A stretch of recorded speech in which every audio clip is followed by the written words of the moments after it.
श्री शिवाय नमस्तुभ्यम। हर हर महादेव। गुप्त नवरात्र के अब सिर्फ 3 दिन ही बचे हुए हैं। सप्तमी, अष्टमी और नवमी 2 जुलाई, 3 जुलाई और 4 जुलाई। इन बचे हुए दिनों में गुप्त नवरात्र के कौन से स्पेशल उपाय जो कि गुरुजी पंडित प्रदीप मिश्रा जी ने बताए हैं, उन्हीं की जानकारी आपको इस वीडियो के माध्यम से मिलने वाली है।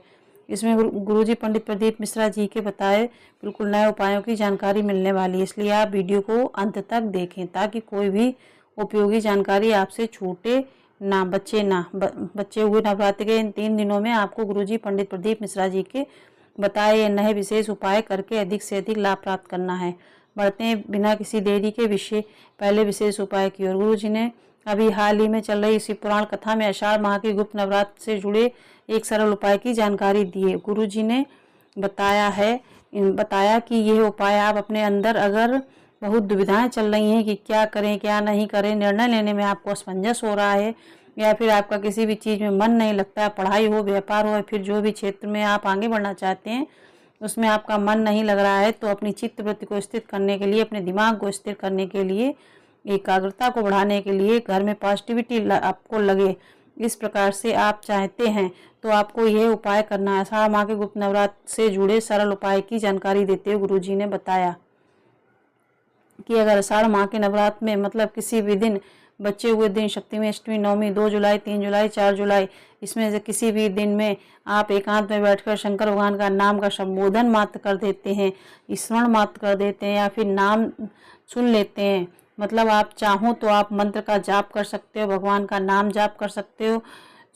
टंकेश्वर, पिपलेश्वर, बिल्वेश्वर, महादेव के कई नाम, उनमें से अगर एकांत में बैठकर आप महादेव के किसी नाम का जाप कर रहे हैं या फिर आप सिर्फ ओम मंत्र का भी जाप कर रहे हैं, ओम नमः शिवाय, इस मंत्र से आप इस प्रकार से आप जाप कर रहे हैं, तो गुरुजी ने कहा आषाढ़ माह की गुप्त नवरात्र में एकांत में बैठकर भगवान का नाम लेने से, स्मरण करने से या फिर सुनने से शिव और शक्ति दोनों ही की कृपा आप पर बन जाती है और आपको जीवन में उन्नति देखने को मिलती है, एकाग्रता देखने को मिलती है। इसके साथ ही साथ आप जिस क्षेत्र में ध्यान लगाना चाहते हैं, एकाग्रचित होकर कार्य करना चाहते हैं, उसमें भी आपको सफलता देखने को मिलती है, एकाग्रता बढ़ती है और कार्य शीघ्र अतिशीघ्र पूर्ण होता है। बढ़ते हैं गुरुजी के बताए दूसरे विशेष उपाय की ओर।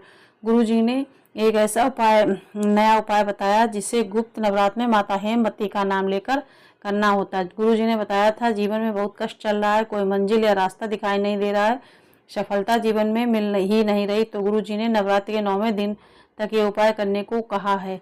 गुरुजी ने सभी से एक नियम लेने को कहा है। अगर आपने 9 दिन मतलब नवरात्रि के जितने भी दिन निकले हैं उन दिनों में अगर अभी तक आपने उपाय नहीं किया है तो बचे हुए दिनों में भी कर सकते हैं। यह एक भगवान का पूजन है जिससे जितना ज़्यादा करेंगे उतना अच्छा है, पर अगर थोड़ा भी करोगे तो उसका भी फल आपको प्राप्त होता है। आपको बस एक नियम बना लेना, बचे हुए 3 दिनों तक आपको लगातार यह उपाय करना। शिवलिंग में माता अशोक सुंदरी के स्थान पर आपको एक बेलपत्र अर्पित करना है। बेलपत्र को अर्पित करते समय आपको माता हेमवती का नाम स्मरण करना है। 9 दिन तक यह उपाय करना है और गुरु जी का बताया उपाय अगर आपने 9 दिन तक नहीं भी कर पाए हैं तो बचे हुए 3 दिन आपको यह उपाय जरूर करना है। लगातार आप 3 दिनों तक बस इतना करें। शिवलिंग में जो माता अशोक सुंदरी का स्थान है वहाँ पर आपको एक बेलपत्र अर्पित करना है और बेलपत्र को अर्पित करते समय माता हेमवती का नाम आपको स्मरण करना है। अगर आप ये उपाय मंदिर में जाकर कर रहे हैं तो काफ़ी अच्छी बात है, अन्यथा आप ये उपाय अपने घर पर भी कर सकते हैं। गुरुजी ने कहा कि आपको इस उपाय को करने के बाद 12 से 15 दिन निकलेंगे। अगर जीवन में बहुत बड़ी समस्या, दुख, तकलीफ चल रही है तो वह आपको दूर होती हुई नजर आने लगेगी। यह विशेष उपाय करने के लिए कुछ दिनों के बाद ही आप जिस क्षेत्र में आगे बढ़ने का प्रयत्न करेंगे सफलता आपको निश्चित देखने को मिलेगी। बढ़ते हैं तीसरे बिल्कुल नए उपाय की ओर, जो कि माता हेमवती के नाम से ही संबंधित उपाय है। और ये उपाय भी अगर आपको जो अभी दूसरा उपाय बताए हैं वो शिवलिंग पे ना कर पाएँ, अगर आपके पास शिवलिंग नहीं है तो आप ये उपाय बगैर शिवलिंग के कर सकते हैं, या फिर आसपास मंदिर नहीं है तो भी आप ये उपाय कर सकते हैं। पर यह उपाय भी उसी लिए किया जाता है कि जीवन में बहुत कष्ट चल रहा है, समस्याएं चल रही हैं, जीवन में बहुत परेशानियां चल रही हैं, जीवन में कुछ भी अच्छा नहीं दिख रहा, होता हुआ दिखाई दे रहा है, तो आपको ये उपाय करना है। अगर आप मंदिर नहीं जा पा रहे हैं तो भी आप ये उपाय कर सकते हैं। शिवलिंग के पास नहीं पहुंच पा रहे हैं तो भी आप ये उपाय कर सकते हैं। आप वीडियो में बताइए तो हम आपको दिखा दें, उस हिसाब से भी आप ये उपाय कर सकते हैं। आपको किस प्रकार से करना है, आपको बेलपत्र के वृक्ष के नीचे एक बेलपत्र को अर्पित करना है। बेलपत्र को अर्पित करते समय आपको माता हेमवती का नाम स्मरण करना है। माता हेमवती का नाम लेते हुए बेलपत्र के वृक्ष की जड़ के पास एक बेलपत्र को अर्पित करें। इसके बाद एक कलश का जल उसी बेलपत्र के वृक्ष के नीचे जहाँ पर आपने बेलपत्र अर्पित किया है वहाँ पर एक कलश का जल पूरा आपको अर्पित कर देना है। तो यह उपाय आपका जीवन का कल्याण करने वाला उपाय है। गुरु जी का बताया उपाय आपको इस गुप्त नवरात्र में बचे हुए दिनों में अवश्य करना चाहिए।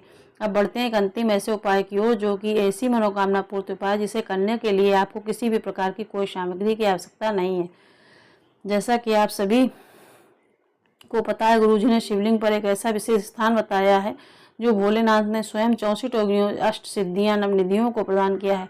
और गुरु जी ने इस विशेष स्थान पर स्पर्श करते हुए एक ऐसी मनोकामना पूर्ति उपाय करने को कहा जिसे करने से 7 से 15 दिन में भी आपकी मनोकामना पूर्ण हो जाती है, होती हुई नजर आने लगती है। कोई भी मनोकामना पूर्ति उपाय करते समय आपको इस बात का ध्यान रखना है कि आपको कर्म में भी अधिकता लाना जरूरी है। ऐसा नहीं है कि सिर्फ उपाय कर लिए और कर आपकी मनोकामना पूर्ण हो जाएगी। कर्म करेंगे, भोलेनाथ का आशीर्वाद प्राप्त होगा, सफलता प्राप्त होगी और आपको जो भी मनोकामना निश्चित पूर्ण होगी, होती हुई नजर आएगी। जो शिवलिंग में एक स्थान है जहाँ पर श्री शिवाय नमस्तुभ्यम बोलते हुए आप अगर अपनी कामना कर लेते हैं तो वह कामना निश्चित पूर्ण हो जाती है। अब वो स्थान कौन सा है, आप ये स्थान माता अशोक सुंदरी के स्थान से शिवलिंग के बीच का खाली स्थान है, जहाँ पर आपको अपने हाथ की हथेली को रखना है, स्पर्श करना है और अपनी कोई भी मनोकामना अवश्य अवध मनोकामना, रोग मुक्ति, धन प्राप्ति, लक्ष्मी प्राप्ति, कर्ज मुक्ति, व्यापार वृद्धि, नौकरी प्राप्ति, शीघ्र विवाह, कोई भी मनोकामना हो सकती है। मनोकामना करने के पहले और मनोकामना करने के बाद आप या तो श्री शिवाय नमस्तुभ्यम, नमः शिवाय ओम या ओम नमः शिवाय, जो मंत्र ठीक लगे उस मंत्र को आपको मनोकामना करने के पहले और मनोकामना करने के बाद अवश्य बोलना है। ये गुप्त नवरात्रि के 3 किया जाने वाला एक सबसे सरल आसान मनोकामना पूर्ति उपाय है, जिसे आपको इस नवरात्रि के बचे हुए दिनों में अवश्य करना चाहिए। इस वीडियो से संबंधित कोई प्रश्न हो, कमेंट हो तो आप हमें बताइए, और कोई भी क्वेश्चन हो तो बताइए। श्री शिवाय नमस्तुभ्यम। हर हर महादेव।